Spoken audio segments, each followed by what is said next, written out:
بسم اللہ الرحمن الرحیم۔ ناظرین، اولاد اللہ تعالیٰ کی بے شمار نعمتوں میں سے ایک عظیم نعمت ہے، اور اگر کسی کے گھر جڑواں بچوں کی پیدائش ہو جائے تو اس انسان کی خوشی دگنی چگنی ہو جاتی ہے۔ اکثر شادی شدہ مرد و عورت جڑواں بچوں کی پیدائش کی خواہش مند ہوتے ہیں۔ جڑواں بچوں کی پیدائش کو لے کر ہمارے معاشرے میں نہ جانے کتنی باتیں بنی ہوئی ہیں۔ کوئی کہتا ہے اگر عورت طاقتور اور مضبوط ہو تو جڑواں بچے پیدا کرتی ہے، وہیں پر کوئی کہتا ہے کہ اگر بیوی سے بار بار یعنی حد سے زیادہ ہم بستری کی جائے تو پھر بھی جڑواں بچے پیدا ہوتے ہیں۔ آئیے اب آپ کو حضرت علی رضی اللہ عنہ کے حوالے سے بتاتے ہیں کہ جڑواں بچے آخر کیوں پیدا ہوتے ہیں۔ کسی نے حضرت علی رضی اللہ عنہ سے پوچھا، یا علی، جب ایک عورت حاملہ ہو جائے تو ہمیں یہ کیسے پتہ چلے گا کہ اس عورت کے حمل سے لڑکا پیدا ہوگا یا لڑکی، یا جڑواں بچے پیدا ہوں گے؟ تو حضرت علی رضی اللہ عنہ نے فرمایا، اے شخص، اس بات کو اللہ تعالیٰ کے سوا کوئی نہیں جانتا، کیونکہ غیب کا علم صرف اور صرف اللہ تعالیٰ کے پاس ہے۔ اے شخص، اگر کوئی غیب کے علم کا دعویٰ کرے تو وہ جھوٹا اور مشرک ہے، اور اس کا ٹھکانہ جہنم کی بھڑکتی ہوئی آگ ہے۔ اس کے بعد آپ رضی اللہ عنہ نے فرمایا، میں تمہیں ایک نشانی بتاتا ہوں جس سے تم پتہ لگا سکتے ہو کہ اس عورت کے ہاں لڑکا پیدا ہوگا یا لڑکی، یا پھر جڑواں بچے پیدا ہوں گے۔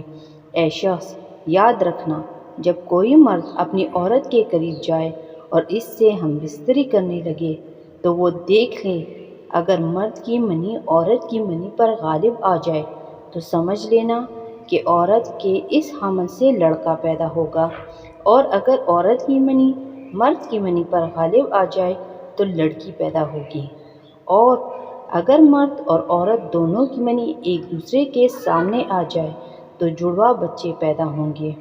اے شخص، اللہ تعالیٰ نے اس پوری کائنات کے اندر 80,000 مخلوق کو پیدا فرمایا ہے۔ اس میں سے 20,000 مخلوقات صرف وہ ہیں جو صرف پانی میں رہتی ہیں، یعنی دریاؤں اور سمندروں میں۔ اے شخص، یاد رکھنا، اللہ تعالیٰ نے تمام مخلوقات کو جوڑوں کی شکل میں پیدا کیا۔ ناظرین، اس پوری کائنات میں صرف اور صرف اللہ تعالیٰ کی ذات ہے، جس کا نہ تو کوئی باپ ہے اور نہ ہی اولاد ہے، اور اس کا کوئی ہمسر نہیں۔ کائنات کی تمام مخلوقات کا صرف وہی خالق اور رازق ہے۔ اللہ تعالیٰ فرماتا ہے، غیب کا علم صرف میرے پاس ہے، یہ میں ہی جانتا ہوں کہ عورت کے پیٹ میں ہونے والا بچہ لڑکا ہے یا لڑکی، اور میں جسے چاہوں بیٹا عطا کرتا ہوں، اور جسے چاہوں بیٹی عطا کرتا ہوں، اور جسے چاہوں جڑواں بچے عطا کرتا ہوں، اور جس کو چاہوں اولاد جیسی نعمت سے محروم رکھتا ہوں۔ اب ناظرین، آپ کو سائنسی تحقیق کے حوالے سے چند حقائق کے بارے میں بتاتے ہیں کہ آخر سائنس اس معاملے میں کیا کہتی ہے، یعنی کہ جڑواں بچے کیوں پیدا ہوتے ہیں۔ ناظرین، حال ہی میں جڑواں بچوں پر کیے گئے ایک تازہ سروے میں بتایا گیا ہے کہ جڑواں بچے 2 قسم کے ہوتے ہیں۔ پہلی قسم کے وہ بچے ہیں جو ہو بہو ایک جیسے لگتے ہیں، یعنی کہ دونوں کی شکل ایک جیسی ہوتی ہے، اور دوسری قسم کے جڑواں بچوں کی شکل و صورت میں کافی فرق ہوتا ہے، جن کی شکل آپ میں تو کیا بلکہ گھر کے کسی فرد سے بھی نہیں ملتی۔ جڑواں بچے پیدا ہونے کے اس سروے میں سب سے بڑی وجہ یہ بتائی گئی ہے کہ جس عورت کا باڈی ماس انڈیکس بڑھ جاتا ہے تو ایسی عورت کے ہاں جڑواں بچے پیدا ہوتے ہیں، یعنی باڈی ماس انڈیکس 30 یا اس سے زیادہ ہو جائے تو پھر ایسی عورت کے ہاں جڑواں بچے پیدا ہونے کا امکان کافی حد تک بڑھ جاتا ہے۔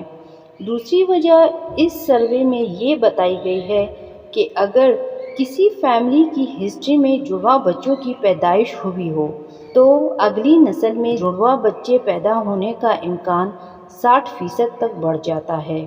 اس سروے میں جڑواں بچے پیدا ہونے کی تیسری وجہ جو بتائی گئی ہے وہ ہے عمر رسیدگی، یعنی عمر کا زیادہ ہو جانا۔ سائنس کہتی ہے کہ اگر ماں کی عمر 30 سال سے زیادہ ہو تو اس کے حمل ٹھہرنے کی صورت میں بھی جڑواں بچوں کی پیدائش کے امکانات زیادہ ہوتے ہیں۔ اس کی وجہ یہ ہوتی ہے کہ 30 سال سے زیادہ عمر کی عورت میں ایک سے زیادہ انڈے خارج ہوتے ہیں۔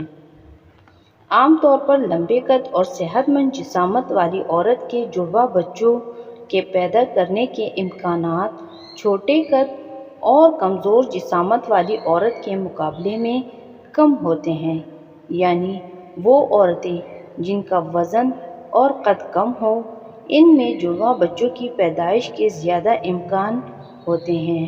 تو ناظرین، یہ تھی وہ چند نشانیاں جن سے یہ پتہ لگایا جا سکتا ہے کہ کس گھر میں جڑواں بچوں کی آمد ہونے والی ہے۔